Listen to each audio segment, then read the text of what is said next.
நீங்க இரவு உறங்கும்போது, நீங்க எங்க போனீங்கன்னு உங்களுக்கு தெரியுமா?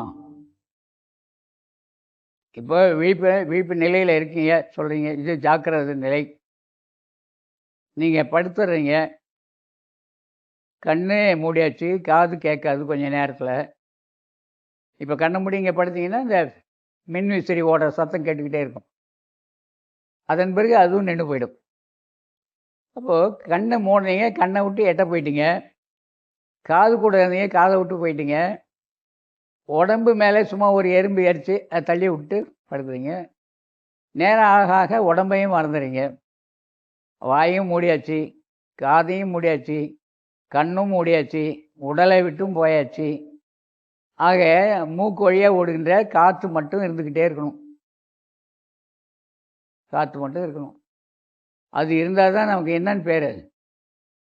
உயிரோட நாம இருக்கிறோம். அது போச்சுன்னா என்ன பண்ணுவாங்க? உயிரு போயிடுது. அப்ப உயிர் வந்தது எதுல? காத்துலங்கய்யா. உயிர் வந்ததும் காத்து. உயிர் இருப்பதும் காத்து. உயிரை விட்டு போவதும் காற்று. இந்த சூட்சமத்தை சித்தர் பெருமக்கள் உணர்ந்தார்கள். வாயுவால் ஆகிய தேகம்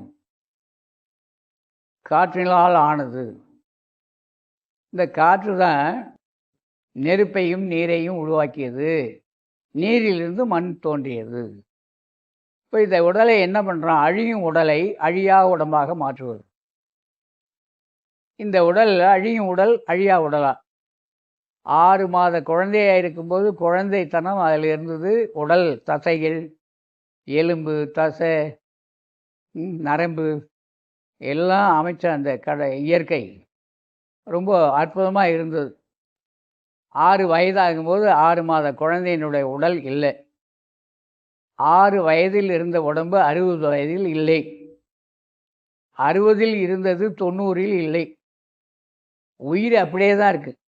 உயிர் ஒன்றும் வளர்ச்சி பெறவே இல்லை. உடல் மட்டும்தான் மாற்றங்களை அடைகிறது. இந்த மாற்றங்களுக்கு காரணமாகவும் காரியமாகவும் இருப்பது எது? இந்த உடலை மாற்றத்துக்குள்ளாக்குவது எது?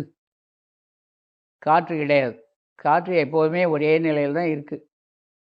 பிறவிக்கு வந்ததும் காற்று தான், பிறவியில் இருக்கிறதும் காற்று தான், பிறவி முடிக்கிறதும் காற்று தான்.